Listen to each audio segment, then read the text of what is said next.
Raphaël Rossello, bonjour. Merci d'avoir accepté de nous rejoindre sur Grand Angle Éco. C'est une série de 3 interviews. On va parler d'éco, ensuite de crypto sur la chaîne crypto et d'entrepreneuriat sur la chaîne entrepreneuriat. Donc là, on va s'attaquer. Tu es banquier d'affaires. On peut le dire là. Donc tu vas nous expliquer ce que c'est, et puis après on va en profiter pour faire un panorama de la crise économique et financière qu'on est en train de vivre. C'est plus un secret pour personne, on peut le dire, mais surtout d'analyser. On va pouvoir aller avec toi beaucoup plus loin dans l'analyse de cette crise et du coup comment s'adapter, donner des pistes aux gens pour savoir comment s'adapter et comment ne pas être pris dedans ou trop pris dedans. Voilà. Alors, génial. Présente-toi et dis-nous un peu ce que c'est qu'un banquier d'affaires. Génial. À quoi ça sert? D'abord, merci de m'avoir invité. Et je vais essayer effectivement d'éclairer un petit peu nos amis qui vont nous écouter et leur donner des recettes, des trucs, des astuces. C'est ça que j'aime. C'est ça que j'aime faire. Un banquier d'affaires, qu'est-ce que c'est? Je dirais de façon très académique, c'est quelqu'un qui se situe à mi-chemin entre le monde de l'entreprise et le monde de l'épargne.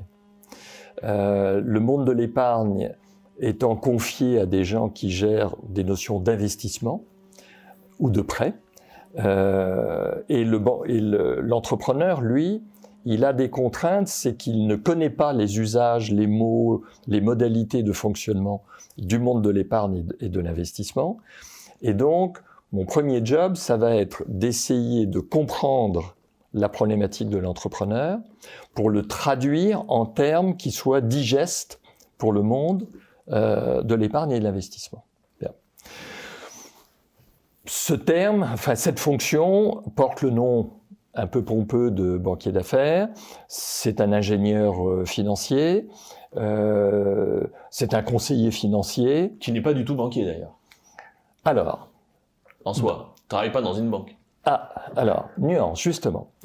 La vraie banque d'affaires, et que j'incarne et je revendique aujourd'hui, c'est que je suis dans une compagnie financière après avoir été dans des banques au niveau de l'activité conseil de ces banques. D'accord ? Bon. Et historiquement, puisque tous ces métiers sont nés dans l'Angleterre, dans la City du XVIIIe, XIXe siècle, c'était bien les banquiers dits de plein exercice qui avaient le droit, en dehors de prêter de l'argent ou de collecter de l'épargne, qui avaient le droit d'exercer ce métier de banquier d'affaires. Bien. Donc, je revendique ça. Pourquoi? Parce que nous ne sommes plus très nombreux à faire mon métier dans le cadre d'une structure juridique qui s'appelle une compagnie financière. Et quelle est la différence entre une compagnie financière et une banque? C'est simplement la capacité pour nous d'accéder au marché monétaire. Alors justement, je dis souvent ici que la différence, parce qu'on confond souvent les métiers de la banque et les métiers des marchés financiers. C'est-à-dire que pour moi, une banque n'est pas là pour prendre du risque, elle est là pour transférer l'argent dans le temps, sans prendre de risque. Ouais. On prend l'argent du livret A de Madame Michu et on fait des prêts immobiliers de l'autre côté pour le logement social, pour le cas le plus clair. Alors que les marchés financiers, donc une banque ne doit pas prendre de risque. On dit souvent, elle prend pas de risque, la banque, c'est normal. Alors que les marchés financiers, est-ce qu'on peut dire que leur métier, eux, c'est de mettre un prix sur le risque? C'est-à-dire que les marchés financiers perdent du pognon et en gagnent parce que justement, leur métier, c'est de mettre un prix sur ça. En fait, tu as 3 pieds. Tu as le pied du prêteur, et là, effectivement, l'analyse, c'est une analyse de risque, puisqu'il ne doit pas prendre de risque, a priori. Le métier de collecte et de gestion de la collecte, qui a 2 sous-départements, la collecte et le monde, je dirais, du trading, dans la mesure où dans la collecte, je vais avoir des obligations privées, d'État, des actions, avec ou sans droit. Enfin bref, il y a les différents supports, et qu'il y a des gens que je côtoie, mais je ne comprends même pas leur métier, c'est effectivement d'être sur le marché. Bon. Et pourquoi je ne les comprends pas? C'est que leur time code, si le terme est compréhensible pour tout le monde, n'a rien à voir. Time code, c'est leur horizon de... Oui, leur horizon, c'est au maximum la journée. En général, c'est la minute, l'heure, la demi-journée. Bon. Moi, mon timecode, il s'exprime en mois. C'est-à-dire qu'une transaction va prendre la plus rapide 4 mois et la plus longue 4 ans. Voilà. Donc effectivement, le deuxième pied, collecte et gestion, et le troisième que j'incarne, qui est la banque conseil. Alors la banque conseil a été historiquement sous une forme, et je regrette que cette forme juridique ne soit plus enseignée aujourd'hui, que l'on appelle la commandite. Ouais, on en a parlé, ça c'est intéressant. Bon. Qu'est-ce que la commandite? Alors, je dirais l'apothéose de la commandite, c'est le succès de la ville de Venise, mais le principe, il existe dans la paysannerie depuis le Moyen-Âge, c'est que les paysans qui produisaient des céréales autour du moulin pouvaient éventuellement, et c'était le cas en Occitanie, être copropriétaires du moulin, et en cela, ils étaient ce qu'on appelle un commanditaire, ils avaient une possession physique d'un bien, mais ils donnaient en gestion le moulin, ou à Venise le bateau, ils le donnaient en gestion à des commandités qui, eux, pour bien exercer leur métier, étaient responsables sur leur patrimoine personnel. Et 2, ils étaient responsables collectivement. C'est-à-dire que si on était tous les deux associés commandités, si toi tu fais une connerie, tu prends aussi. Moi je paye. D'accord ? Donc tu peux imaginer que le contrôle que je vais avoir sur tes décisions est tout aussi important que celui que tu vas avoir sur mes décisions. Et d'ailleurs, pendant longtemps en Suisse, les banques privées étaient en commandite. Simple. Ah oui, bien sûr. Pendant longtemps, ça n'est plus le cas, mais... Bien sûr. Bon. Et donc, pourquoi je regrette ça? C'est parce qu'à partir du moment où la banque d'affaires passe de la commandite à une société commerciale quelconque, à responsabilité limitée, ça veut dire que n'étant plus responsables l'un et l'autre et l'un de l'autre, à la limite, si tu fais une grosse connerie mais qui va rapporter beaucoup d'argent, c'est pas grave. C'est pas grave, ok? Et je dirais c'est presque un pouce au crime. Et j'ai quitté des maisons le jour où je disais à mes associés, je vous quitte parce que moi je suis le défenseur des intérêts d'un entrepreneur et je m'aperçois que nous défendons la transaction. Or, quand la transaction devient le client, tu ouvres la porte à toutes les perversités. Alors ça, c'est super important parce qu'en fait, la transaction, normalement, elle est au service du résultat. Ouais. Parce que quand on est en commandite simple, donc responsable sur son patrimoine, c'est le résultat qui importe. Ouais. Et les moyens, on se débrouille pour que ça marche. Alors que quand on parle du succès de la transaction, c'est parce qu'on est payé à la commission sur la transaction. Absolument. Et du coup, le résultat, après moi, le déluge. Et c'est ce qu'on appelle socialiser les pertes et privatiser les profits. Absolument. Et il faut faire aussi une autre distinction parce que tout le monde va dire du coup les sociétés à responsabilité limitée c'est tout pourri parce que c'est la porte ouverte à toutes les fenêtres. Pas tant que ça, parce qu'il faut distinguer en fait l'endroit où est le risque. Si je risque l'argent des autres, je suis en commandite, logiquement, dans la pureté des choses. Parce que si je perds ton argent parce que t'es client chez moi, c'est normal que je vende ma maison pour voilà. Par contre, la responsabilité limitée, la grande innovation, c'est de dire, tu veux monter ton entreprise et tu as besoin de prendre des risques. C'est annoncé comme tel. Et moi, je te dis, allez, j'ai 10 000 € dont j'ai pas besoin, je te les abandonne en termes de propriété. Et là, on est d'accord. Si ça rate, on sait que ça peut rater. Si ça rate, les 10 000 € sont partis. Et ça te permet de prendre du risque pour innover, pour inventer un moteur à je sais pas quoi. Non. Mais ça protège l'entrepreneur. Alors attends. Il faut, et comme avec un certain nombre de tes camarades sur la blockchain, la crypto, etc., qui sont les sujets d'après, on m'invite à participer à des réflexions sur la finance éthique. Mon premier mot sur ce truc qui est un fourre-tout dans lequel tous les escrocs de la Terre sont en train de s'engouffrer, c'est de dire soyez compréhensibles pour la partie que vous représentez. Point de départ. Et quand je prospecte un entrepreneur, je commence par lui expliquer comment je vais gagner de l'argent. C'est avant même qu'il m'explique s'il fabrique des médicaments, des poupées ou des logiciels de sécurité. Et il est surpris et je lui dis non, parce que beaucoup des gens qui vont vous conseiller ne vont pas vous préciser les règles du jeu. Or, les règles du jeu sont éminemment perverses dans la mesure où je suis censé défendre vos intérêts, mais à partir du moment, parce que je vais accepter d'être rémunéré en cas de succès, je vais peut-être vous inciter à faire une transaction dans le but d'être rémunéré, ce qui n'est pas nécessairement dans votre intérêt final. Donc vous allez dire si, il a fait le job, il a levé de l'argent, etc. Oui, mais les modalités de l'opération, qui font partie intrinsèquement de mon job de conseil, peuvent être, à terme, nuisibles, toxiques. Alors, par exemple Par exemple, un grand nombre de banquiers d'affaires ont vendu à toutes les municipalités, il y a une quinzaine d'années, des crédits mirifiques.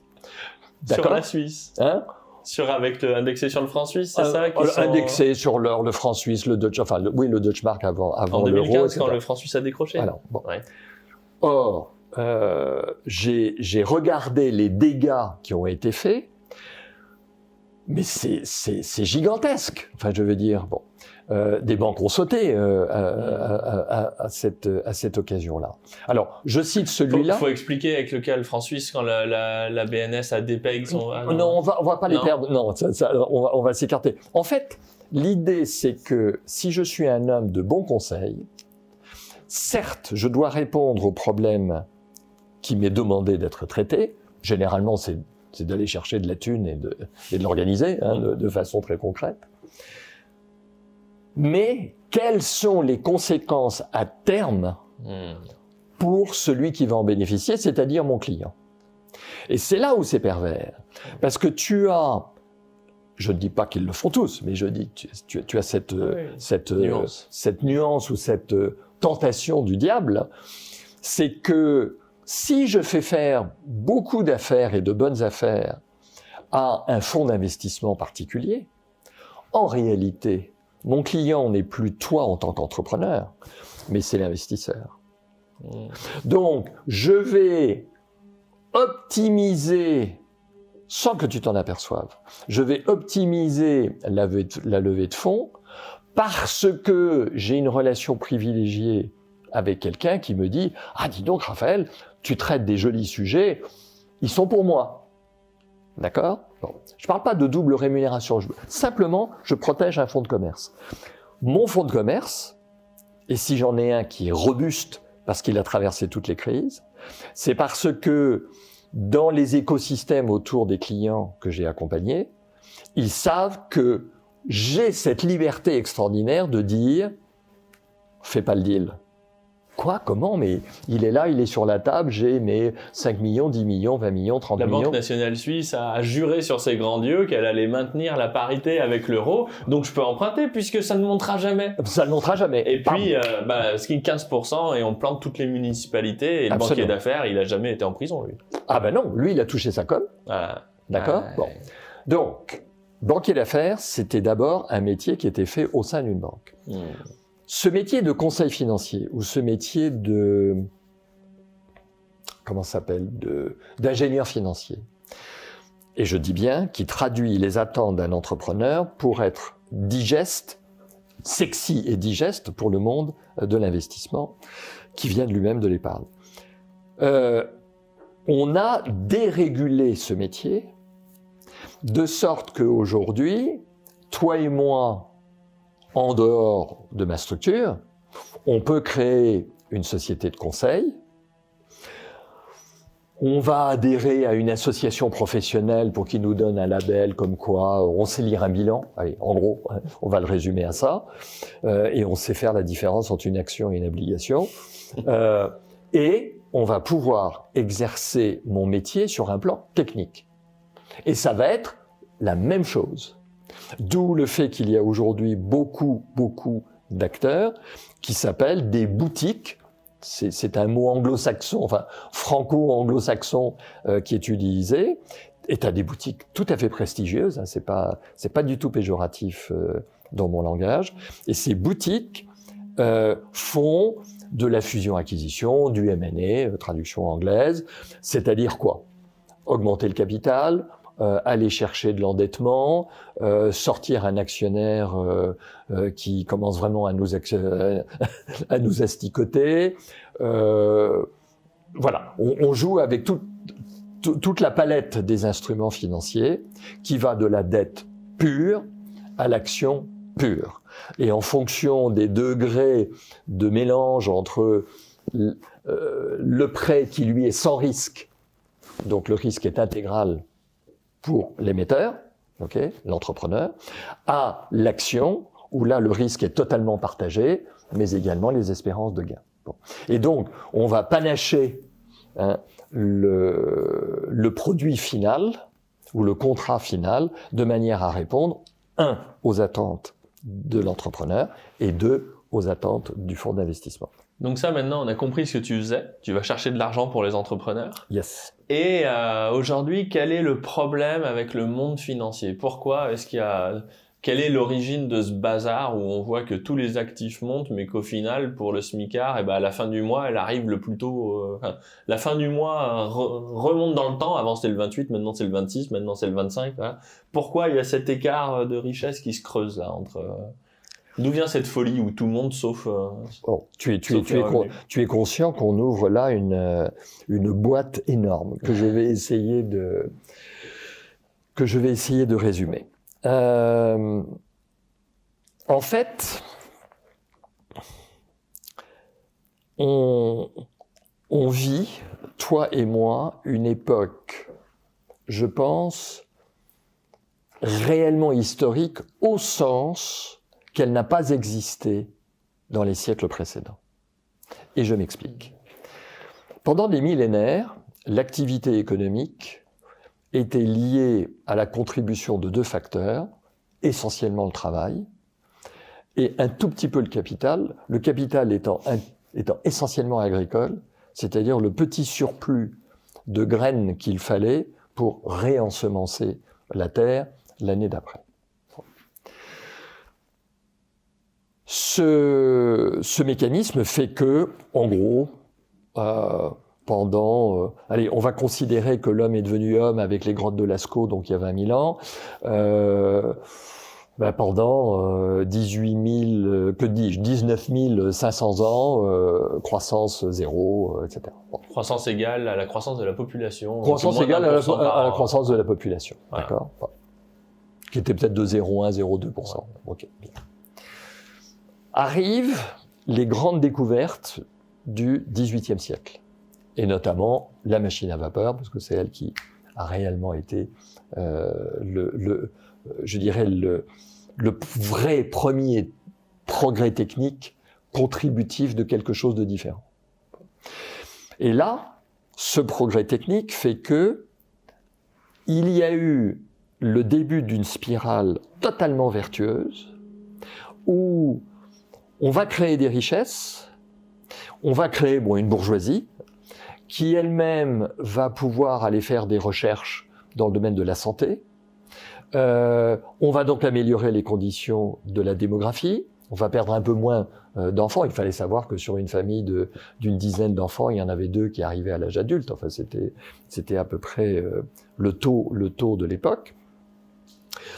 On va savoir mieux semer, mieux récolter, On va avoir une production de biens et de richesses, de biens et de services, donc de richesses, qui va augmenter à un rythme moyen pendant 200 ans de l'ordre de 4%.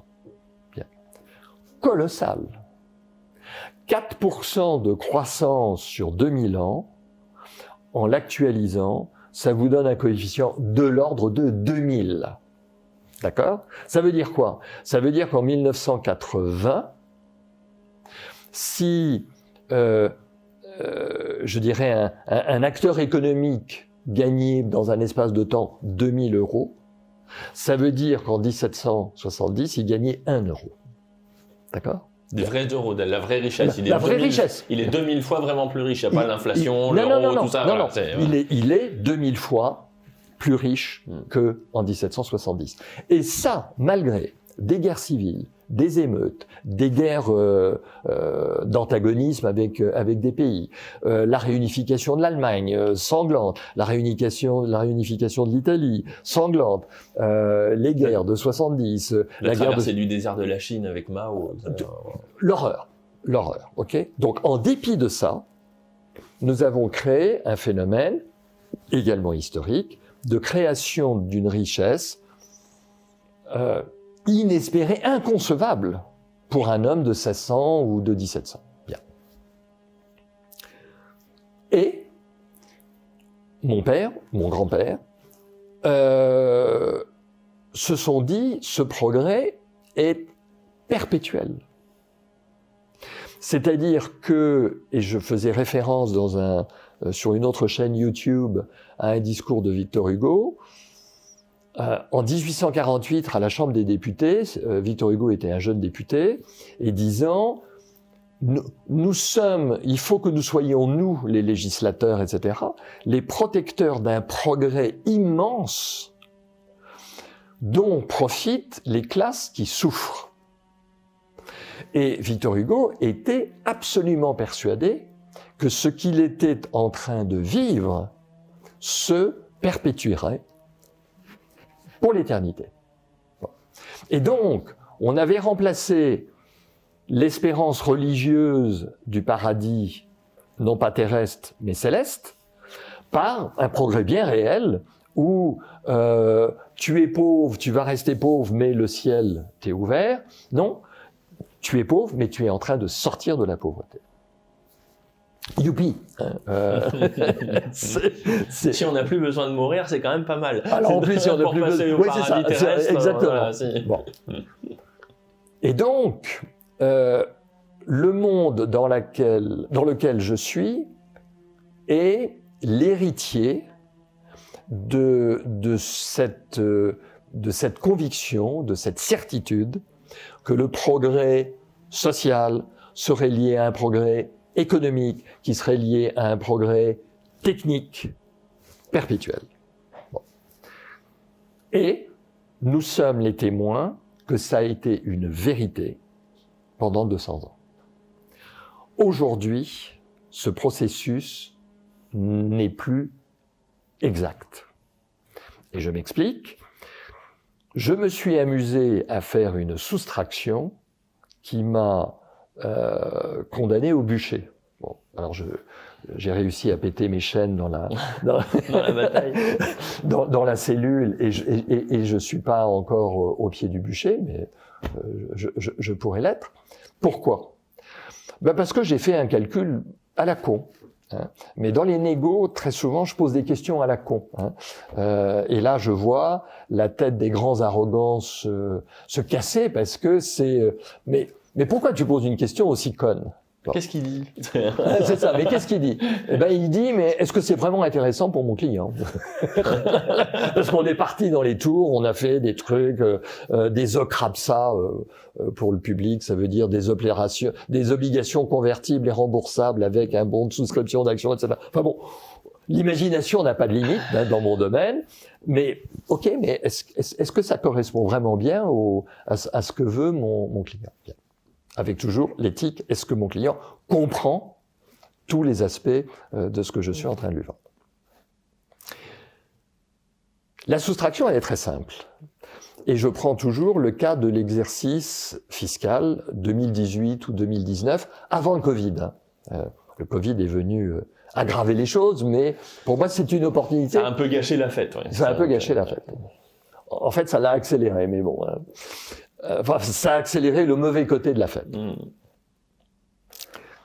Le point est le suivant, c'est que quand tu as, par exemple, aux États-Unis, une croissance de 3% affichée, en fait, tu as une croissance du déficit de 6%. Donc, j'ai fait simplement la soustraction. Et je fais non seulement cette soustraction. Alors le déficit, par contre, c'est sur le budget de l'État et la croissance, c'est sur le PIB, donc il faut corriger Non, un non, peu. non, non. En pourcentage du PIB. D'accord, ok. Donc là, on est En pourcentage du PIB. Non, non, bien sûr, il faut. toute chose égale par ailleurs. Toute chose étant égale par ailleurs. Et puis on pourra ajouter la dette aussi, au déficit. Alors attends. Il faut enlever le coût de la dette, c'est-à-dire Oui. le taux d'intérêt. Absolument. Et là- la dette aussi, parce qu'on la remboursera pas. Attends, va D'accord. pas trop vite. Et donc, je pose la question à des gens encore plus instruits que moi, qui ont eu des fonctions à l'Académie des sciences financières et comptables, qui ont fait partie de réflexions sur des problématiques comptables publiques, privées, au niveau de Bruxelles, des directives, etc. Je dis, on est bien d'accord que si les États-Unis ou la France, etc., n'avaient pas eu ce déficit en 2018, les États-Unis, l'Angleterre, la France auraient été en récession. On est bien d'accord, messieurs. Oui, mais enfin, c'est hypothétique, puisque... non, je dis, mais simplement, voilà. Bon. Et puis, je fais ce calcul sur 10 ans, sur 20 ans, sur 30 ans, sur 40 ans, sur 50 ans. Et je m'aperçois que sur les 40 dernières années, je prends le cas de la France n'a jamais été en équilibre ou surplus budgétaire. Elle a toujours été en déficit pendant 40 ans. Je regarde aux États-Unis, c'est pas 40 ans, c'est 36 ans. Je regarde en Angleterre, c'est pas 40 ans, c'est 35, etc. Donc je fais la moyenne sur 40 ans du taux de croissance et du taux de déficit ramené en pourcentage du PIB. Et je dis, et je confirme devant toi ce matin, nous sommes en récession depuis 40 ans. Mais ça veut dire quoi, ça, concrètement? Et c'est là où j'ajoute à la vulgarité de ma soustraction tout à fait basico-basique, un tout petit calcul d'actualisation qui est de dire, donc, et j'enlève le coût de la dette, en fait, la récession française doit être de l'ordre de moins 0,7 ou 0,8% par an pendant 40 ans. Et ça veut dire que en 2019, avant le Covid, s'il n'y avait pas eu le recours à l'augmentation de l'endettement public et privé, mais on va en parler après, mais déjà le public, la France aurait régressé de 0,8% par an pendant 40 ans. Ça veut dire quoi? Ça veut dire que ce que j'appelle la croissance organique, avec un de tes camarades, Owen Simonin, et il a aimé mon mot, je parle de la croissance bio. Voilà. Alors il y a dans le marché, il y a la tomate bio, la tomate chimique, on va appeler. La bio, elle est ratatinée, etc. Elle a un peu plus de goût, mais et puis il y a la tomate aux engrais. Là, sur Grand Angle Éco, on pourrait dire la croissance nette. La croissance nette. Il y a la croissance brute, là, puis après, il faut enlever tous les frais. Là, en analyse financière, on appelle ça aussi la croissance normative. D'accord. Les Anglais, et on utilise le terme, appellent ça la croissance organique. Et justement, le mot organique en anglais veut dire bio, ok. Hors taxe. C'est la croissance hors taxe. Bon. Je suis à 25% de moins en 2019 que le PIB de 1980. Alors ça, justement, il faut expliquer, c'est très important parce que, moi, en tout cas, personnellement, j'ai grandi dans les années 80, puisque je suis né en 81, et je vis beaucoup mieux dans le monde d'aujourd'hui. Je parle pas de mes revenus, évidemment, parce que j'ai plus de revenus que quand j'avais 8 ans, mais je vis beaucoup mieux dans le monde d'aujourd'hui que dans le monde des années 80, parce qu'il y a Internet, il y a beaucoup plus de choses, et c'est là où il faut peut-être parler de consommation d'énergie. C'est-à-dire qu'on peut peut-être brûler moins d'énergie aujourd'hui par personne qu'on le faisait en 1980. Ah ben j'espère, puisque de toute façon, la performance énergétique globale s'est améliorée. D'accord ? Mais ne dévie pas l'électron. Je ne te détourne pas de ton chemin. Déjà, comme tu le sais qu'un électron n'est jamais à une place fixe, il a une probabilité d'être. Donc, je suis assis. Il faut pas trop me perturber. Mais qu'est-ce que je veux faire comprendre à tous ceux qui ont la gentillesse de venir m'inviter et de m'écouter? C'est que vous vivez actuellement je vais utiliser la référence au bâtiment. Quand on veut construire un bâtiment, quel qu'il soit, il y a une étude des sols qui est faite, c'est obligatoirement pour le permis de construire, et qui cherche à savoir à quel niveau se trouve le sol sur lequel on peut construire. D'accord ? Bon. Je dis qu'aujourd'hui, il y a une couche très agréable, très artificielle, hein, avec de la mousse expansive, etc. Il y a une couche qui a été créée par de l'endettement, mais que le vrai sol, en termes de production de biens et de services, donc de vraies richesses, est 25% en dessous de celui de 1980. Entre les deux, c'est des argiles gonflantes.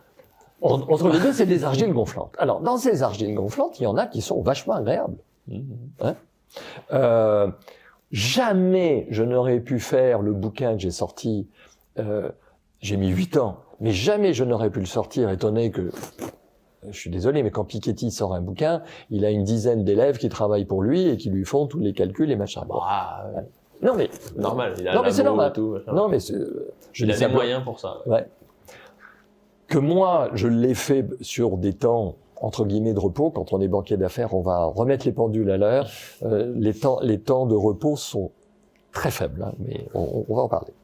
Mais ça veut dire que on a créé un monde qui, pour un certain nombre, et je dirais, pour quantifier dans cette période un peu préélectorale, les 20% de la population française, ou anglaise, ou américaine, ou italienne, qui votent pour les idées de M. Macron, sont ceux qui bénéficient à plein de ce qui a été créé artificiellement pendant 40 ans. C'est là qu'on retrouve le clivage entre les gens qui vivent en ville, qui sont fonctionnaires ou qui travaillent dans des belles entreprises mondialisées, Absolument. et les gens qui vivent dans les campagnes et qui n'ont plus accès aux infrastructures, aux biens à la dette, quoi, à tout, aux retombées de la dette, quoi. Voilà. Alors, quelle est la contrainte je dirais la contrainte pour le citoyen que nous sommes, pour l'entrepreneur, car en fait, je suis conseil des entrepreneurs, mais parce que je suis moi-même un entrepreneur. Hein. Et depuis tout petit, puisque mes parents m'avaient émancipé pour que je sois majeur avant l'âge à l'époque, pour créer à l'époque une agence d'information, de documentation. Donc à quoi, à 16 ans, quoi? À 17 ans. À 17 ans. Ben, on en parlera sur Grand Angle Entrepreneur pour aller voir la vidéo ici, où justement on expliquera ton parcours Absolument. D'entrepreneur, banque d'affaires. Toujours. Mais par rapport à ça, quel est le problème? C'est que, allez, je revendique d'être plutôt un mec compréhensible et qui est dans la sympathie des gens, ok? Donc je dis, allez, il n'y avait pas de malveillance au début. Je pense qu'aujourd'hui, il y a de la malveillance. Dans les années 70, quoi. 70, 80, 90, il y avait cette espérance que... ça allait revenir, on allait se refaire après, quoi. Voilà. Ça allait revenir. Ouais. Ça allait revenir. On fait un peu de dette, bon... Ça allait revenir. D'autant que, les États-Unis, qui sont le phare de la planète, ont connu, dans les 4 ans avant l'an 2000, donc dans la période de la bulle Internet, ont effectivement connu 4 années de surplus budgétaire. C'est-à-dire qu'ils ont connu, dans cette période de 40 ans, 4 ans de vraie croissance. Ok ? Sur la moyenne, ça fait pas grand-chose, ouais. Mais oui, voilà, on pouvait dire, mais regardez les États-Unis, il y a eu de la productivité, etc. Et moi, je l'ai vécu, hein, dans le monde du conseil, grâce à Internet. En gros, on a doublé notre capacité de production de services à effectif constant. Bien. Je l'ai vécu. Donc la productivité d'Internet, je l'ai vécu. Par contre, depuis 2001, c'est flat, hein, il n'y a pas de, il y a plus aucune, et même la productivité se dégrade. Au global. Au global. Au global. Parce que quand on regarde après des points spécifiques comme Amazon, où il y a des transformations immenses, mais bon, au D'accord. global, voilà. En macro. Voilà, en macro. En macro, d'accord. Et là, c'est le côté citoyen. Mmh. Donc, on a comment dirais-je, on a une situation qui a bénéficié à qui? À mon écosystème le plus étroit. Alors justement, parce que là, du coup, ce qu'on est en train de dire, c'est que ce déficit de croissance net, Oui, il a été naturel. compensé par de la dette. Et là, Ouais. tout le monde se dit, bon, ok, pourquoi pas, et alors, et qu'est-ce que ça me fait? Mais la dette, Je vais y en fait, venir. ça signifie un transfert. C'est-à-dire qu'on a transféré de la richesse de certains vers d'autres. Et c'est là où il faut rentrer dans le détail de la dette, pour savoir qui a gagné, qui a perdu. Alors, aujourd'hui, il faut savoir que, je prends le cas de la France, c'est quand même celui qui nous préoccupe le plus. En 40 ans, la dette publique a été multipliée par 10. Elle est passée de 10-15% du PIB à 100% du PIB, ou 95% avant Covid. Toujours avant Covid, d'accord. Donc, on s'est collectivement endetté. Ce à quoi un certain nombre il n'y a pas que des simplets, il y a des gens très intelligents qui disent non, mais de toute façon, on la remboursera jamais cette dette. La Banque centrale européenne la prend sur son bilan, la banque peut Alors ça, etc. c'est important, parce que faut que tu expliques la différence entre une dette extérieure et une dette interne. Parce que la BCE, c'est de la dette interne, on va dire, hein, parce que la Banque de France possède la dette de la BCE qui correspond à la France. Donc c'est bien de la dette interne. Et la dette extérieure, quand c'est les Émirats qui nous achètent notre dette ou je sais pas quel pays, c'est pas la même chose. Alors, tu as raison, mais si tu veux, tu as des pays comme le Japon où la dette interne, c'est quasiment 90% de la dette. Okay. Et la dette américaine ou française, où c'est quasiment l'extérieur qui l'a souscrit. C'est encore le cas, ça, je crois qu'on est à cas de dette étrangère, on doit être à 40% maintenant en France. Ça a beaucoup chuté justement, parce que la BCE a racheté comme des tordus. Voilà. D'accord. Bon. Quel est le problème? Au niveau de la BCE, je donne acte du fait qu'effectivement, comptablement, la BCE peut supprimer, je dirais, provisionner puis effacer ce qu'elle a à l'actif, c'est-à-dire les bons du Trésor qu'elle a rachetés. D'autant que les intérêts qu'elle perçoit sont reversés aux États qui ont la dette. Absolument. Donc c'est neutre en fait. Ça n'a aucun intérêt de faire, enfin, ça n'a pas d'impact. D'accord. Le problème, c'est le niveau de confiance que l'on a dans la monnaie. Autrement dit, et comme le dit Patrick Artus, le problème n'est pas la dette, le problème c'est les liquidités que l'on a mis dans le système. Et je vais revenir à ma comparaison avec le BTP ou la construction. J'ai été le conseil d'un certain nombre de cabinets d'études des sols, c'est pour ça que je connais. Bon. Et l'un d'eux me disait un jour, ah non, je posais la question en disant, j'ai eu l'expérience dans le 13e arrondissement de Paris d'avoir vu un immeuble en construction qui s'est effondré de 2 étages sur lui-même. Que s'est-il passé? Et il me dit, c'est un phénomène extrêmement rare, mais il peut y avoir par moment une liquéfaction du sol. Oui, c'est assez... Ouais. D'accord? Il est plus assez dense pour porter. Et... Absolument. Bon. Le problème est exactement le même. C'est-à-dire que nous vivons ici au 6e, 7e étage d'un immeuble à Paris, etc. Je vais descendre sur mon trottoir, je vais prendre ma voiture qui va rouler sur... Enfin, tout ça nous paraît stable. Donc aujourd'hui, effectivement, vous vous dites, mais j'ai pas de souci, cette dette, tout le monde m'en parle, j'ai pas un problème. Ok. Imaginez 30 secondes que on décide de ne pas la rembourser, ce que la France a fait au moment de la Révolution, enfin bref. Là, ça dépend si on le décide au sein de la BCE ou si on le décide au sein d'une dette extérieure. Oui. Mais si on le décide au niveau de la BCE, ça veut dire que la prochaine émission, où il va falloir aller trouver les 40% qui ne seront pas achetés par la BCE, l'émir du Koweït va dire, les gars, je n'achète plus la dette de la France. Donc c'est la BCE qui rachètera toute la dette. Ok. Et si la BCE rachète toute la dette, c'est l'implosion. Alors l'implosion, par quel mécanisme?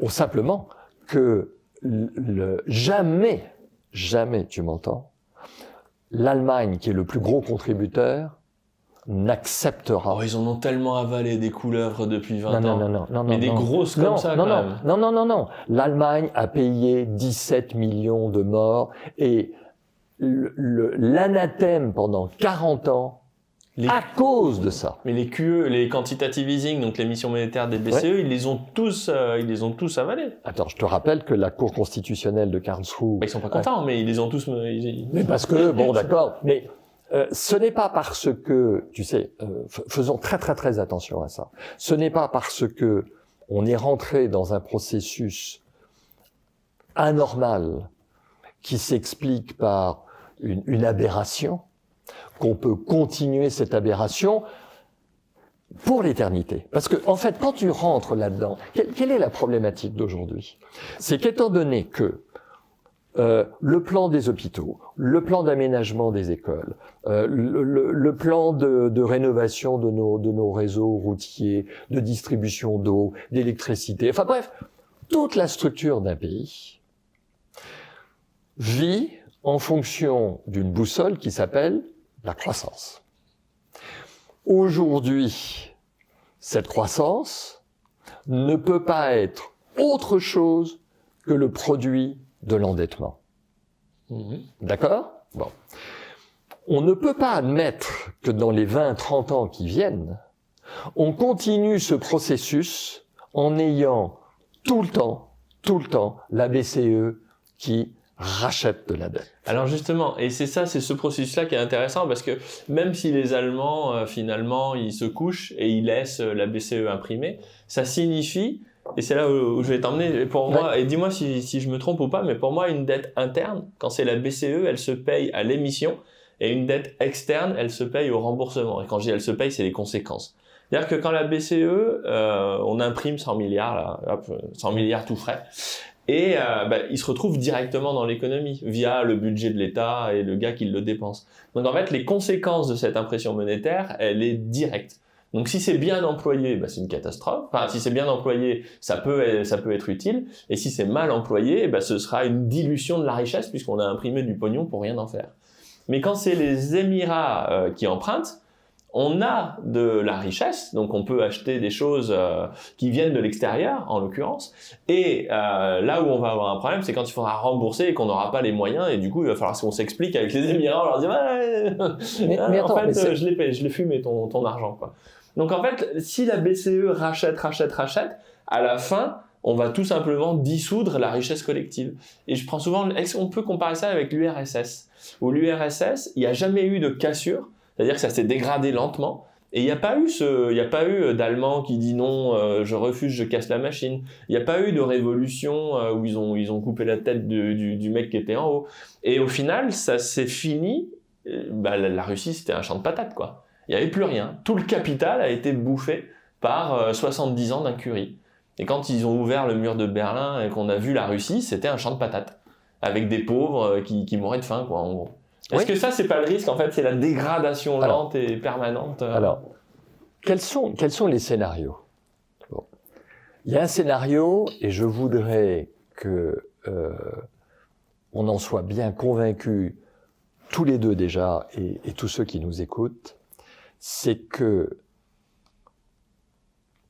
substituer une croissance perpétuelle par un endettement perpétuel.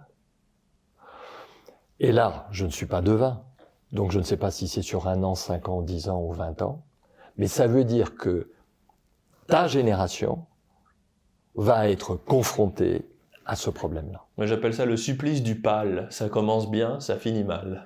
Oui, pour la communauté que j'ai autour de moi dans ma famille. Donc, c'est un gag de famille, ça. Bon. Mais, qui s'apprécie pas du tout. Mais, ce que je veux dire par là, il y avait l'acteur Boringer il y a 30 ans déjà, qui disait à la téloche, ouais, cette dette, etc. C'est un vieux nanar, machin.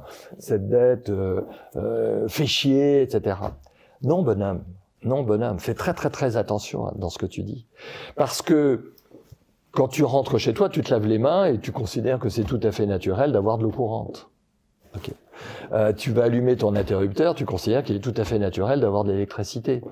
Tu vas voir ton pharmacien pour qu'il te fasse un mal de tête ou autre, et tu considères qu'il est tout à fait normal que ton cachet d'aspirine.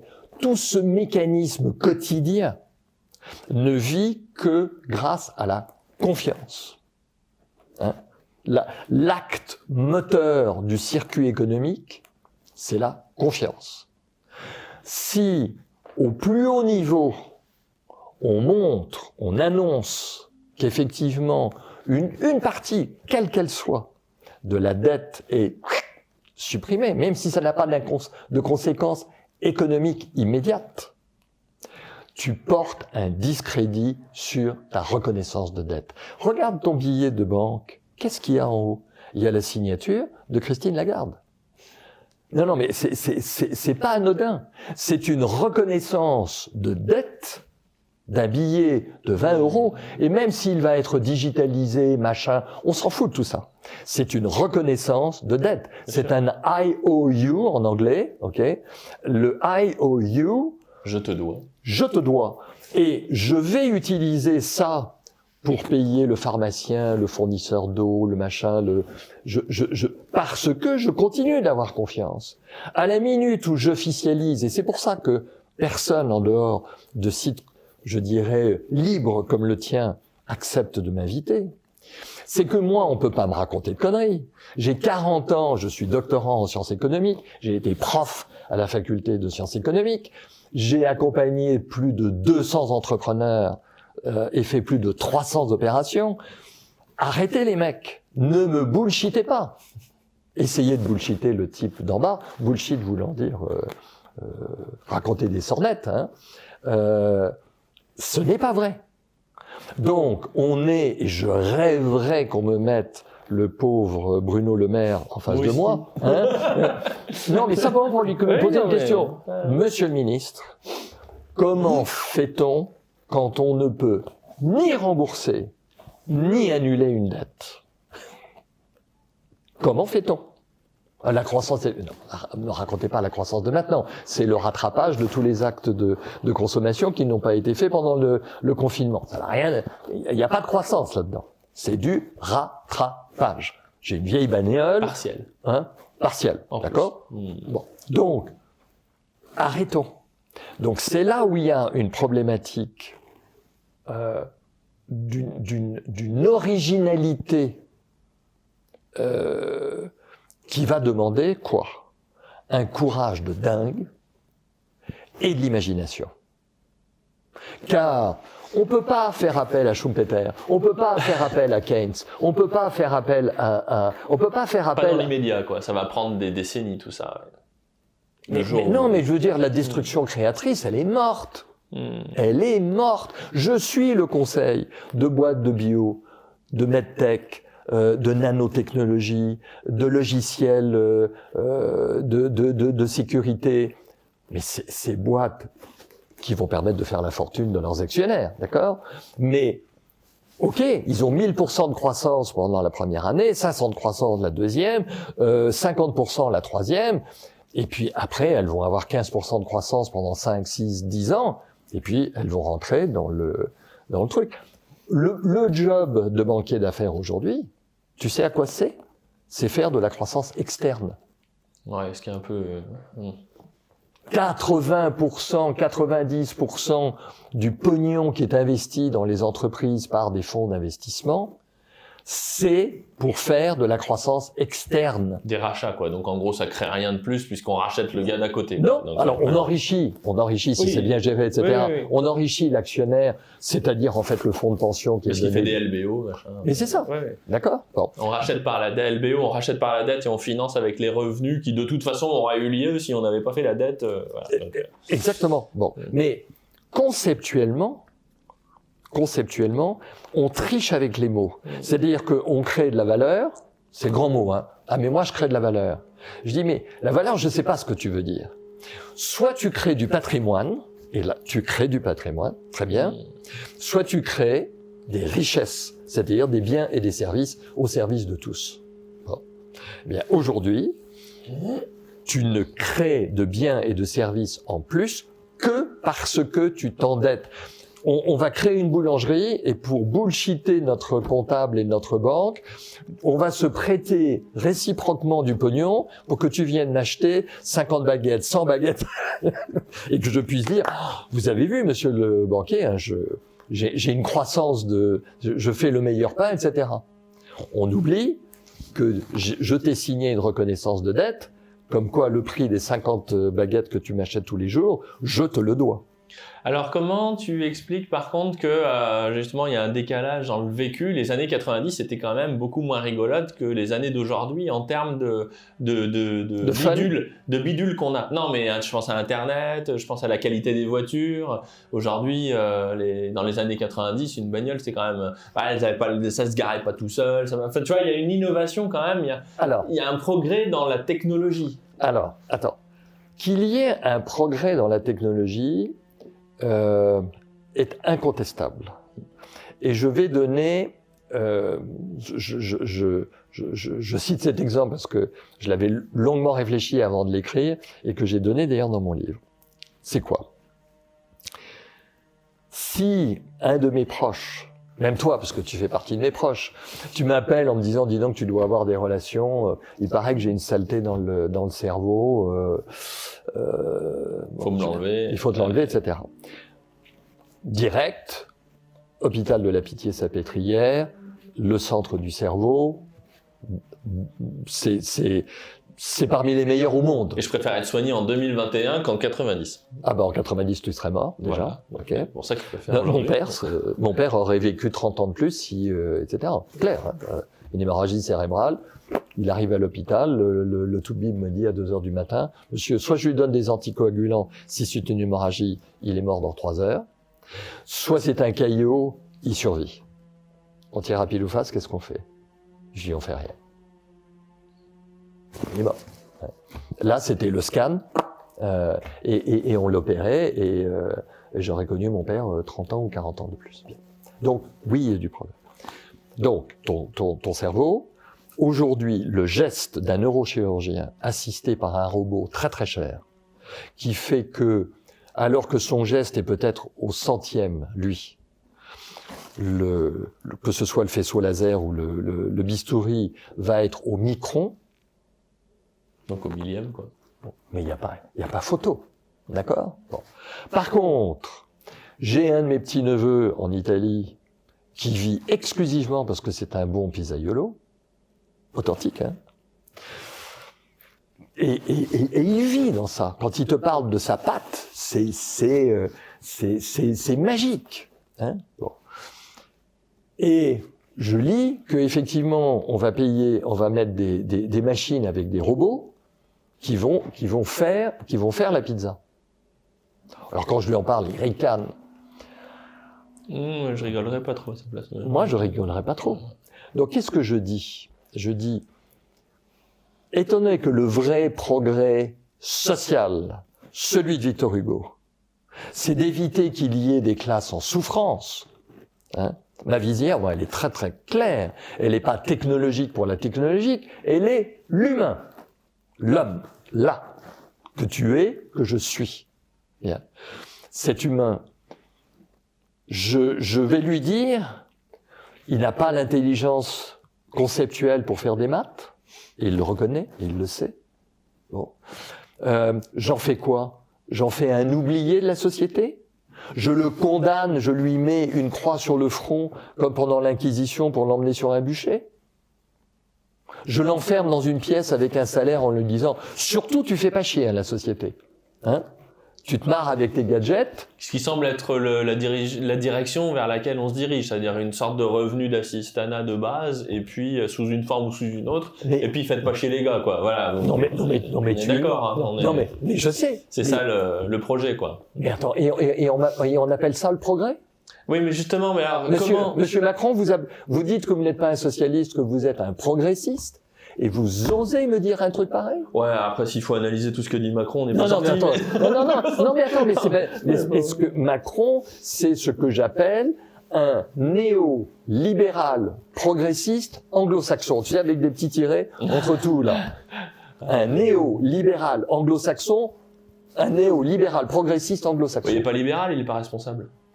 Il est néolibéral. Ouais. Et c'est ce que... Bullshit. 90... Ah non, le vrai libéralisme à la Adam Smith, voilà. à la Adam Smith, à la grand papa, Ouais. tu sais le socle. La responsabilité, égalité devant la loi, c'est là-bas. Et dans le cadre d'une prospérité globale, les premiers écrits de tous les penseurs du libéralisme anglais sont des théories humaines. D'ailleurs, c'est pas une doctrine économique, c'est une doctrine juridique, le libéralisme. Oui. C'est une question de rapport entre les gens. Absolument. Mais tu vas t'épanouir, c'est-à-dire que tu vas pouvoir exprimer ton intérêt égoïste perso dans le cadre d'une prospérité globale. Ça, c'est ce que disait Adam Smith. Ah oui. Ouais, bien sûr. Et moi, je peux te ça, dire, et moi, je peux te dire qu'en 1975-80, quand j'ai commencé à rentrer dans la vie professionnelle, mais c'était mon dogme. Et c'est pour ça que, sur un plan purement matériel, un couple, lui technicien et la femme aide comptable ou autre, vivaient bien matériellement. Mais jusqu'à la fin du mois. Là, je suis pas d'accord, c'est quand on parle de néolibéral, parce que les mecs, déjà, ils n'ont plus rien de libéral, puisqu'ils sont pas responsables, et en réalité, on essaye de défier quelque chose. Ils sont pas néolibéraux, ils sont corrompus. C'est pas la même chose. Non, mais, tu vois ce que je veux dire, on essaye de... Non, mais tu pousses le mot c'est jusqu'au bout. C'est comme 1984, c'est pas le ministère de la guerre, c'est le ministère de la défense de la paix, mais qu'on doit taper quand même, tu vois. Mais non, à un moment, le gars, il est pas néolibéral, il est corrompu. C'est-à-dire qu'il prend des décisions dont il n'assume pas les responsabilités. Il prend les gars et il défausse les externalités sur les autres. Ça s'appelle du capitalisme de copinage ou de voyous. Mais ça n'a rien à voir avec le libéralisme. Faut laisser tranquille Bastia, Proudhon, Adam Smith. Il faut leur foutre la paix à ces gens-là. Pourquoi j'utilise ça ? C'est parce que ce mot est totalement dévoyé, le mot de libéralisme est totalement dévoyé. C'est comme démocratie, quand on me dit on est en démocratie, alors surtout les États-Unis. Si vous trouvez que le système est très bien, vous l'appelez république par représentative, et puis on n'en parle plus, et ça me va. Ouais. Mais c'est pas une démocratie, voilà. Non, mais par contre, j'ai connu la démocratie. C'est comme les steaks de courgettes, quand vous êtes vegan, c'est pas un steak, c'est du pâté de courgettes, voilà. Vous appelez ça comme vous voulez, mais c'est pas un steak. Non, t'as complètement raison. Ce que je veux dire par là, c'est que ces mots-là, c'est-à-dire l'économie de marché, c'est-à-dire la concurrence, elle n'existe plus. Elle n'existe plus. Les lois antitrust aux États-Unis, dans les années 75... Avant, c'était quelque chose. Waouh! Quand ils ont dit, je sais plus quelle grosse compagnie ils ont défoncé, mais ils les ont éclatés pour de vrai. Mais en France, il y a eu des groupes cotés qui ont été obligés de se scinder. Du fait d'une position qui devenait dominante. Bon. Donc, tous les attributs de ce que je considérais comme étant un univers dans lequel il était agréable de vivre, et c'est là où on arrive au cœur du problème, on l'a rendu technologiquement agréable. Et c'est vrai que l'avion fait moins de bruit, c'est vrai que les clims font moins de bruit, c'est vrai... qu'Internet va plus vite. Non, mais c'est magique. Non, mais moi je passe... je vais cracher dans la soupe. Non, mais moi je passe 2-3 heures sur Internet tout le temps. Ouais. Dans mon métier, je suis interconnecté tout le temps. Tout le temps. Bon. Ceci étant, la multiplication, c'est-à-dire qu'aujourd'hui, où j'ai des WhatsApp, des messages sonores, des messages SMS, il faut que je regarde Twitter, enfin je veux dire, tu imagines le temps que je passe? J'imagine bien. Hein? Non mais pour essayer de savoir si je rate une information. Mais c'est monstrueux. Donc je vais, à cause de la multiplication de ça, je vais être obligé d'être moins productif pour me consacrer à ça. Et ça, la doxa, ma communauté dit, c'est pas vrai, ça n'existe pas. Et donc, comme eux sont dans le refus d'admettre, on poursuit le processus de l'endettement. Et qui a quelles conséquences? Parce qu'on a fait une déviation pendant un quart d'heure, et je reviens au problème. Le problème, il est très très simple. C'est qu'à partir du moment où on a de l'argent qui ne coûte rien, on nous incite à nous endetter, c'est évident. Et en nous incitant à nous endetter, on boursoufle la valeur des actifs, de tous les actifs. Un de tes camarades de jeu dans les cryptos, avec lequel j'échange énormément, me dit à 2h du matin l'autre jour, parce qu'on échange, il me dit on ne peut plus détruire 3 trillions de valorisation des cryptos. Ma réponse a été de dire je te suggère qu'on aille se coucher, mais avant d'aller dormir, tes 3 trillions ne valait que 500 millions il y a 18 mois. Donc en réalité, ne rentrons pas dans la spirale où, aujourd'hui, tu as effectivement des gens qui se gavent. C'est amusant parce que l'idée du Bitcoin, l'idée de la crypto, c'était une idée de générosité, c'était une idée de transparence, c'était une idée d'instaurer un régime anarchiste pour un outil d'échange pour tous. Pour un outil d'échange, etc. Bon. Mais c'est proudhonien à 200%. Absolument. En fait, qu'est-ce qui fait sa valeur? Mais c'est les pires des pires traders qui aujourd'hui l'ont fait monter à 3 trillions. Ouais, alors après il y a une courbe d'adoption aussi, c'est comme tout, mais non. Il y a un phénomène maniaque là, c'est effectivement dans la courbe de Rodrigue. Oui, mais on est sur une courbe d'adoption. C'est-à-dire que comme la bagnole au début, je veux dire, il y en avait pas et les premières voitures se vendaient à prix d'or. Aujourd'hui, une Punto ça vaut plus rien, alors que en 1930 ça valait des millions quoi. Mais dans cette courbe, OK, on est en train de monter, ça va peut-être encore monter d'ailleurs, j'en sais rien, hein. Mais ce niveau-là qui correspond à je veux dire, tu as un multiple aujourd'hui des sociétés cotées en termes de rendement par rapport aux bénéfices générés, qui est à 38, le PER est à 38, alors qu'il n'y a plus de croissance. Donc en fait, il devrait être à 7 ou 8 ou 10 ou 12, ok? Ce qui veut dire que en arithmétique pure et dure, elles sont surévaluées de 60%. D'accord? Bon. Et là où toutes les grandes crises précédentes, Japon, l'an 2000, l'immobilier, les subprimes, où tu as eu un réajustement de 50%, moi je pense qu'il va être de 60% la prochaine. Ah oui, c'est pas impossible. Alors, les 60%, ça va se passer comment? Ça va être un autre sujet. Quels sont les problèmes? Le problème, c'est que moi, je représente des entrepreneurs qui sont sauf tous ceux que j'ai cités dans la biotech, les machins, etc., qui sont des entreprises, on va dire, de l'économie traditionnelle. Bon. Et elles sont déjà, je peux t'assurer, totalement digitalisées, totalement robotisées quand ils peuvent. Ça y est, ça c'est, en grande partie, c'est fait. Bon. Il y a encore, mais je veux dire, le gros a été fait.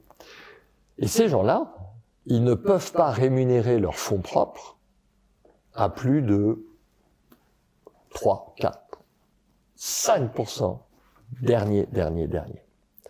Or, je ne trouve plus de source de financement significatif. Je parle pas d'aller lever sur une plateforme de crowd equity 400 000 euros, non.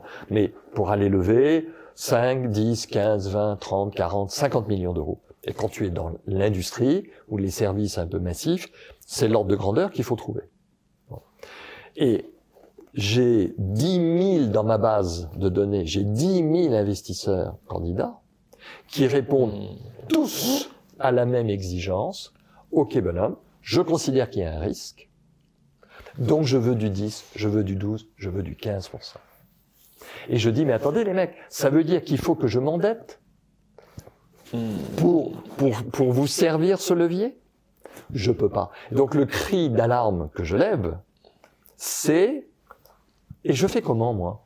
Mais parce que là, on a massacré la monnaie. Le problème que tu décris, c'est que globalement, la valeur de la monnaie se déprécie parce qu'on en imprime des quintillions. Voilà. Absolument. Et au final, on a cassé le thermomètre, on a cassé les ordres de grandeur. Ouais. Et globalement, on est sur une course à l'échalote à celui qui récupère le plus des jetons et qui les convertira soit en or, soit en bitcoin à la fin, avant que tout s'effondre. Ouais. Mais c'est une logique spéculative que n'importe qui a fait un peu de trading. On est sur un scam. Enfin voilà. On est sur une arnaque. Attends, mais le seul et du coup, l'entrepreneur là-dedans, il est victime. Je veux dire, mais c'est l'entrepreneur qui fait vivre la cité. Oui, bien sûr. Mais c'est pour ça qu'on est sur une fin de cycle. Ouais. Et qu'à un moment, on va avoir des problèmes. Donc, alors, ça c'est côté de l'entrepreneur. Et côté du citoyen, je ne citerai que un des effets monstrueux de la situation dans laquelle nous sommes, c'est que comme on continue effectivement d'imprimer du papier qui vaut zéro, qui vaut négativement, donc ça veut dire que effectivement encore un concept, ça. C'est encore un concept. On s'enrichit en s'endettant. Absolument. Ça veut dire quoi? Ça veut dire que le prix de l'immobilier va continuer d'exploser. Ton tact. Bah tant que la BCE est là. Attends. Oui, mais ça veut dire quoi? Ça veut dire qu'aujourd'hui, je suis un amoureux du Pays Basque. Je peux t'assurer que les Basques de ta génération. Oh bah, l'immobilier, ils y pensent même pas. Non, mais ils m'attendent ils vont bientôt m'attendre avec un fusil. Ouais. Même si ma belle famille a épousé une Basquaise il y a 150 ans, etc. Pourquoi? Parce que je représente le diable. Ils ne peuvent plus se loger. Tu leur donneras le lien de la vidéo. Ouais. Non, mais tu vois ce que je dis? Mais bien sûr. Mais... Et ne pouvant plus envisager d'acheter, qu'est-ce qu'ils font? Ils cherchent à louer. Mais les loyers s'appliquent sur, justement, la même chose. Et c'est là le problème. Quand les gens me disent, mais quel peut être le grain de sable?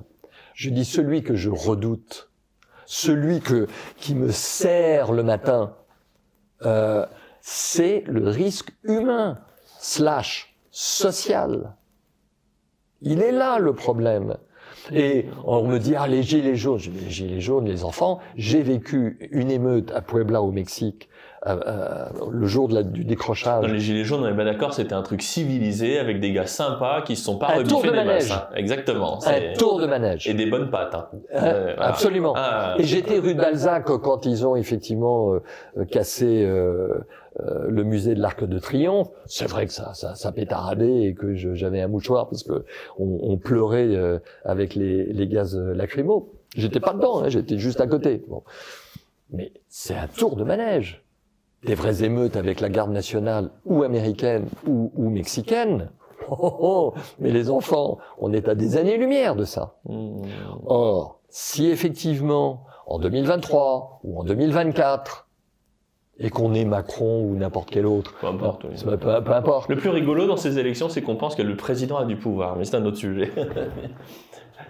Je peux te dire que je peux simplement te dire que si j'étais élu en avril 2022, il y a 2-3 mesures, mais par décret, et j'en ai rien à foutre du Parlement. Oui, mais tu ne peux pas être élu. C'est voilà. Non, mais je veux dire, il y a des choses à faire qui pourraient faire. Mais bon, je ferme cette parenthèse. Donc, le problème, c'est que on continue, et je rends grâce à la Providence, à tout ce que tu veux, mais je rends grâce de la vie que je vis, parce que je suis dans un mirador où je suis capable de côtoyer la très grande pauvreté ou la très grande précarité, comment je vais nourrir mon bébé de 6 mois à la fin du mois. Je connais ça, je vis ça, et de temps en temps, 1 ou 2 fois par an, dans le jet d'un multi-milliardaire qui s'est dit, tiens, il y a peut-être une petite pépite dans le fonds de commerce de Raphaël Rossello et j'ai envie de l'acheter. D'accord ? Bon. Donc, je suis à cheval entre ce grand écart. Et déjà, il n'y a jamais eu beaucoup de communication entre les deux univers, c'est clair. Mais maintenant, t'as une cour, t'as Versailles, qui s'est reconstituée. T'as Versailles. Hein. Tu as une classe bourgeoise, bobo, machin, entre les deux. C'est à peu près un Français sur 5. Un Occidental sur 5. Qui vit de la cour, hein, qui est en relation avec la cour. C'est ce que j'appelle le fonctionnaire ou le gars qui travaille dans une grosse multinationale à Paris. Ou, ouais, voilà, et c'est les avocats d'affaires, c'est les banquiers d'affaires, c'est les comptables qui font des transactions, c'est les agences de communication, c'est toute l'industrie du luxe. Hein, qui ne vit que de ça. C'est les salles de vente, les Christie's, les Sotheby's. Voilà, t'as tout un écosystème. C'est les bagnoles de luxe, c'est les locations de luxe, c'est les cliniques esthétiques. Enfin bon, il y a tout un écosystème qui vit très bien, qui vit très bien. Tu as à peu près un 5e qui eux sont des oubliés. Ils font plus rien. Enfin, je veux dire, c'est des cassés. Hein. C'est Los Olvidados. Malheureusement, ils ont le sentiment. Et puis, il y a, entre les deux, là, il y a effectivement une masse qui, pour le moment, continue grâce à des systèmes de protection qui continuent effectivement d'exister, mais de plus en plus difficilement. Alors oui, je trouve justement dans cette masse qui a la capacité de voter, justement, donc de changer les choses ou de se rebiffer comme des gilets jaunes, ou voilà, qu'il y a vraiment comment dire, mais il y a une inanité, enfin il y a pas une inanité, mais il y a pas de mouvement, il y a pas de volonté, il y a pas ils se fâchent pas, quoi. On peut rouler dessus, je veux dire, le système s'essuie les pieds sur ces gens-là et ça passe crème. Parce qu'il n'y a pas de colère, il n'y a pas pas encore. De ressort. Enfin, tu vois, je sais pas comment le dire, je trouve pas le mot, mais. Non, mais ça me rend dingue. Je veux dire, quand on parle du RIC, par exemple, du référendum d'initiative citoyenne, il y en a plein dans ces gens-là qui te disent, pour plus tard. Je dis, ou alors, je dis, mais non, les gars, c'est là que ça se passe. Enfin, je veux dire, ou quand on dit montez vos boîtes, sortez du salariat, essayez de trouver des échappatoires, des machins. Et puis j'avais Idriss Aberkan qui m'a sorti une phrase, on a discuté, puis il me disait, mais tu sais, les poulets, s'ils se laissent élever en élevage, en batterie, c'est quand même plus confortable que de se balader dans la forêt et de se faire choper par un aigle toutes les nuits, quoi. Je dis, ouais, mais des poulets en batterie quand même. Alors je suis dur dans ce que je dis et je devrais modérer, Pas du tout. Mais en réalité, je pense vraiment que, et je suis pas du tout dans la violence. Tout de suite, j'en ai pas les moyens. Mais putain, là quand même, il se passe, il y a une passivité qui moi m'effare. Je suis effaré de cette passivité. Alors, et je dis pas que c'est facile. Hein. Voilà. Cette passivité, je pense. Avec l'aide de psychologues, de pédopsychiatres, de psychanalystes, enfin de gens qui réfléchissent sur l'âme humaine. Ça veut pas dire qu'ils disent pas beaucoup de bêtises, mais c'est intéressant à entendre. Je pense qu'en fait, il y a une telle peur de perdre le tout petit peu qu'on a.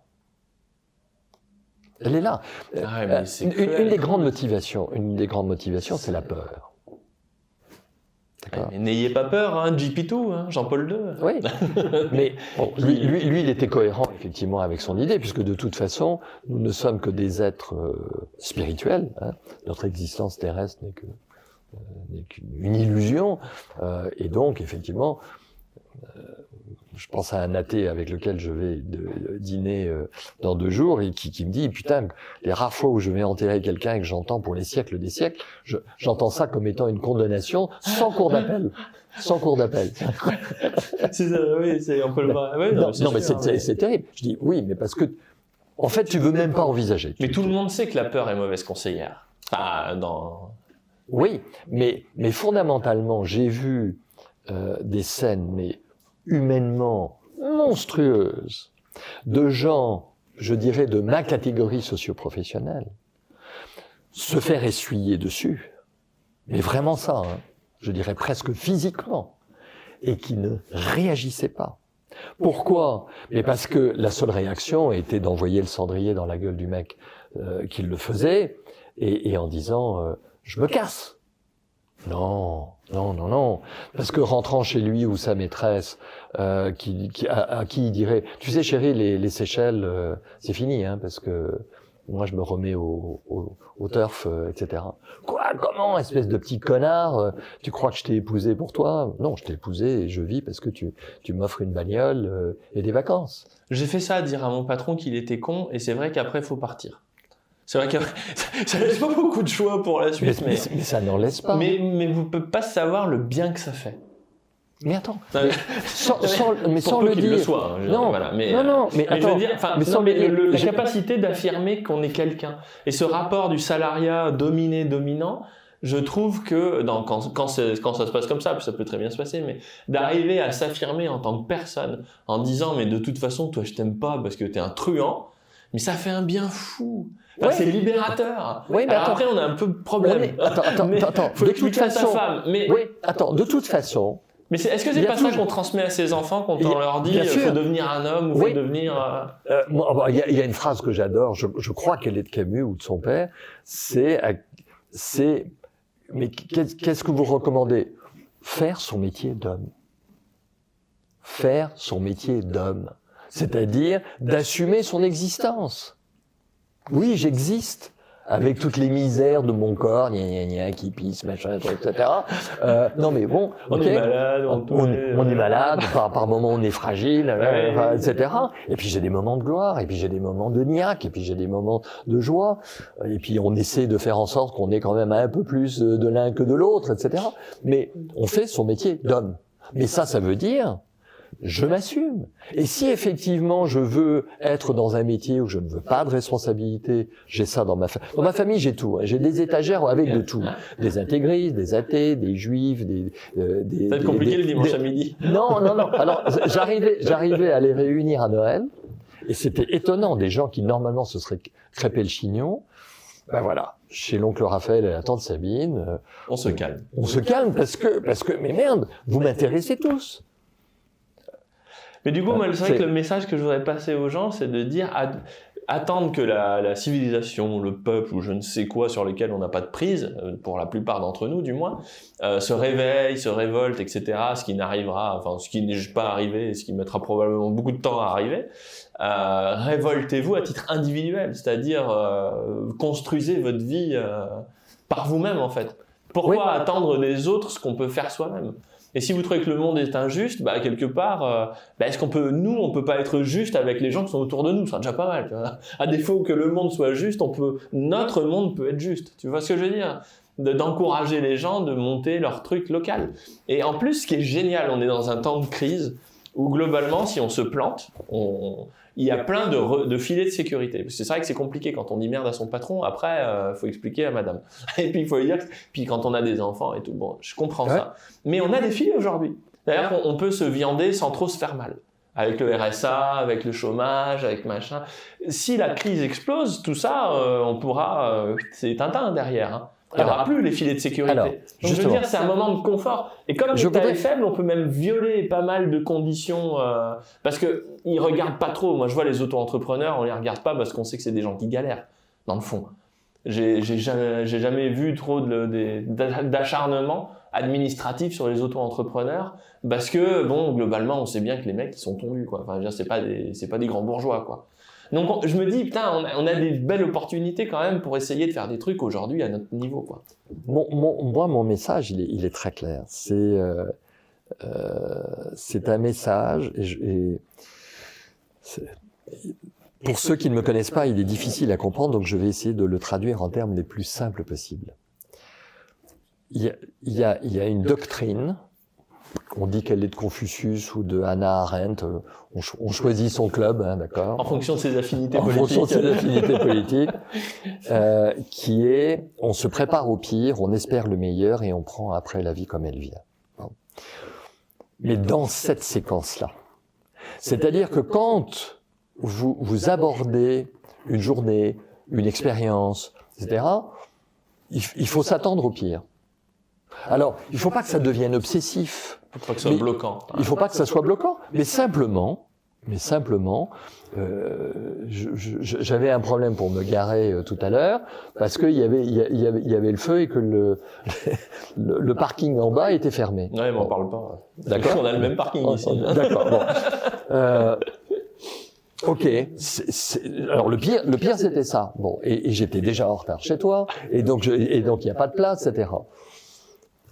Je me suis foutu sur un bateau, je suis descendu à pied voir s'il y avait encore un être humain. Heureusement, il y avait encore un être humain. Bon.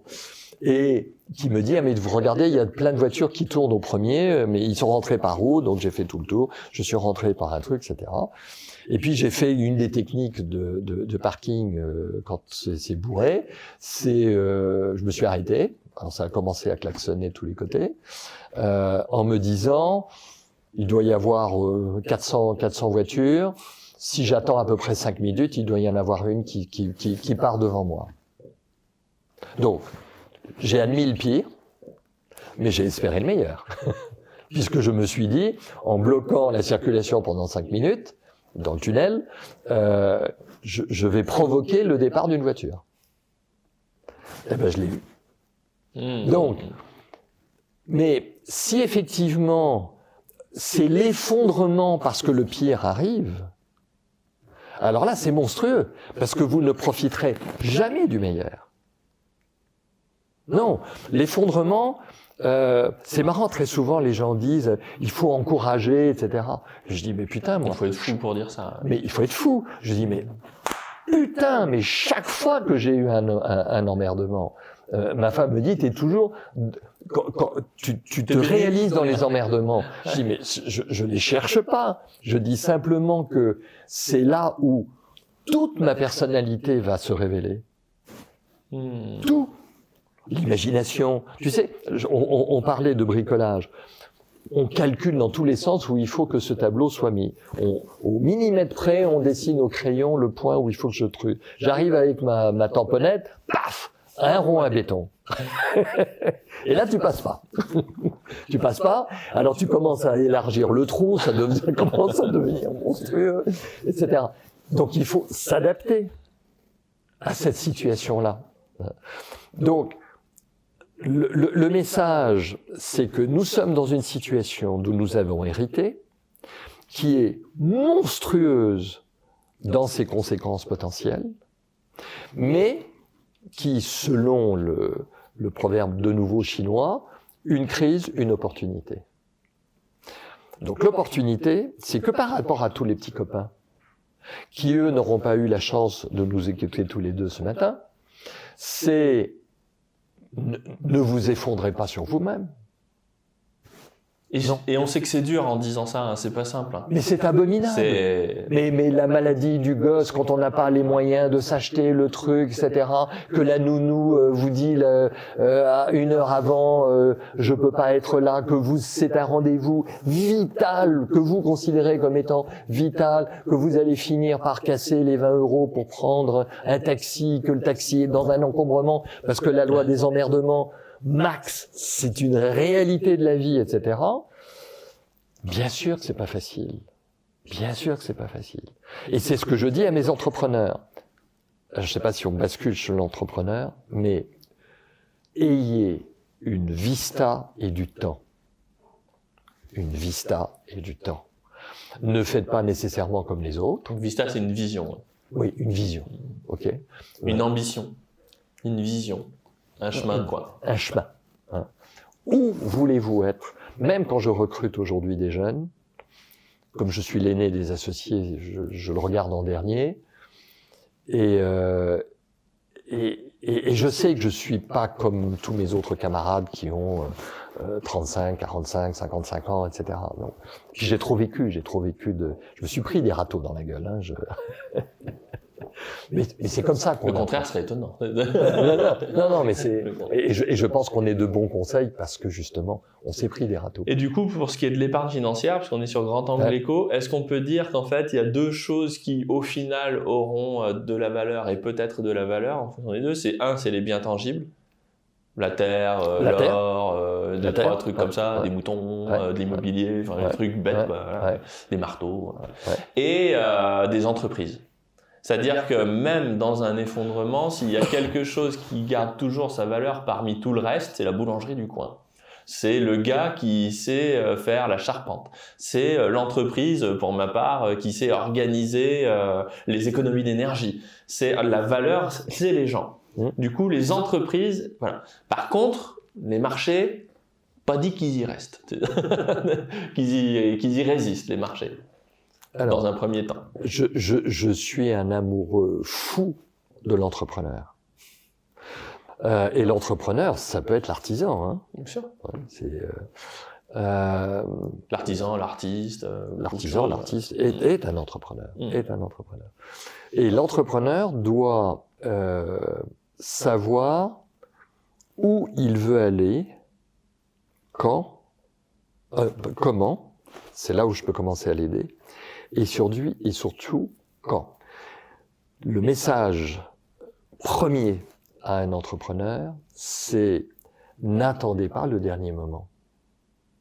Et le problème est très difficile, parce qu'il ne faut pas trop casser la dynamique de l'entrepreneur. Et quand on a un truc qui marche, faut en faire plus, quoi. Voilà, il faut aussi penser à la suite, quoi. Il faut réfléchir avec quelqu'un qui a une maîtrise justement du chemin critique. Mais ça, on va en parler sur l'entrepreneuriat. Mais juste là, on est sur la partie épargne, et c'est de dire effectivement, sur la partie épargne, on est sur des trucs déconnants, mais alors pour moi sur la partie épargne, je suis très basique, à savoir l'épargne doit d'abord et avant tout vous donner un toit. Point. Et mon comportement d'homme a changé le jour où j'avais un toit. Non mais c'est une stupidité, mais alors ça peut être une location si elle est dans de très très bonnes conditions et vous savez que vous ne serez pas à la porte avant 15 ans, donc vous pouvez le repeindre à votre goût, etc., etc. Ça coûte pas trop cher. Le critère, c'est que ça coûte pas trop cher. Et que ça coûte pas trop cher, d'accord. Un toit. Ensuite, s'il y a un excédent d'épargne, c'est effectivement de l'avoir de la façon la plus liquide et permanente possible. Bon. Et liquide, ça ne veut pas forcément dire que c'est pas volatile. Ça peut être très volatile et très liquide. Oui, mais c'est simplement de se dire, demain matin, ça se castagne vraiment. J'ai besoin d'aller chez mes grands-parents ou mes beaux-parents qui sont dans le Massif Central, etc. Il faut que je puisse payer un plein. Il faut que j'anticipe que j'ai peut-être une roue à changer, machin, truc, etc. Les cartes risquent peut-être d'être bloquées, j'en sais rien. Donc il faut que je parte avec 200, 300, 400, 500 euros, ou 1000 euros, ou 5000 euros selon mon niveau de vie, etc. Eh si bien, on part en voiture ou en jet. J'ai un moyen de payer les prestataires de services dont j'aurais peut-être besoin. Donc il y a une épargne de précaution qui est alors liquide, c'est du billet de banque, mais ça peut être d'autres choses. Enfin, je veux dire, mais il faut que ça soit le plus près possible du tangible. Et s'il reste au-dessus de ça, tout est un mécanisme de jeu. Donc, avec quoi vous allez vous amuser le plus? C'est le casino, c'est la bourse, c'est les cryptos, c'est n'importe quoi. Hein. C'est avoir le fun en vous disant, de toute façon, si je perds mes 5000 euros, mes 10 000 euros que j'ai en excédent, je suis vivant. Voilà. C'est pas grave. Bon. Or, si vous faites l'inverse, vous consacrez une partie significative de votre épargne en vous disant, et je reconnais malheureusement que je n'arrive pas à convaincre des jeunes qui se disent « Non mais là il y a un moment de folie, je vais gagner tellement d'argent que je n'aurai plus besoin d'eux ». Je ne sais pas comment se fait la vie, mais généralement ceux-là ils perdent tout. Et ils se retrouvent désespérés avec une femme hurlante ou une copine ou un copain, etc., qui leur dit « Mais bougre de con, on avait de quoi? Pourquoi ?»« Mais attends, tous mes copains m'ont dit que si je misais sur telle introduction en bourse, sur tel truc, etc., j'allais faire 2 fois la bise. » C'était sûr. En fait, c'est le moment où l'argent passe du serviteur au maître. C'est-à-dire que quand on a des excédents et qu'on le met... Bravo, voilà. bravo. Donc, voilà. Mais les physiocrates, ils n'étaient pas si cons. Les physiocrates, c'était la pensée dominante des économistes au XVIIe, au XVIIe siècle. La terre. Et d'ailleurs, les Chinois, ils achètent de la terre partout. Pourquoi? Parce que, en gros, la surface habitable et arable de la surface de la Terre, je ne sais plus quel est le chiffre, c'est 7-8% de la surface. D'accord? Oui, c'est assez rare. C'est plus l'exception que la règle. C'est plus l'exception que la règle. Et c'est pour ça que la France est un pays mais béni. Pratiquement 90% de la surface, il n'y a pas de désert, il y a une zone montagneuse, mais les alpages montent quand même assez haut, enfin je veux dire, ou les Pyrénées, ou le Massif central. Donc on est dans un pays de cocagne, et qui fait que effectivement, je peux parfaitement comprendre que l'Afghan ou le Malien, qui lui est sous un tapis de bombes ou de machin, il se dit ben, ma famille reste là, mais je vais tout faire pour aller en Angleterre ou n'importe où, pour déjà éviter ça. Nous sommes un pays de cocagne, c'est une évidence. Donc, profitons du fait qu'on est dans un pays sublime de ce point de vue-là, et protégeons ce que l'on peut protéger. Pour le fun, je pense qu'on va en parler après. Merci beaucoup Raphaël, à bientôt. À très bientôt.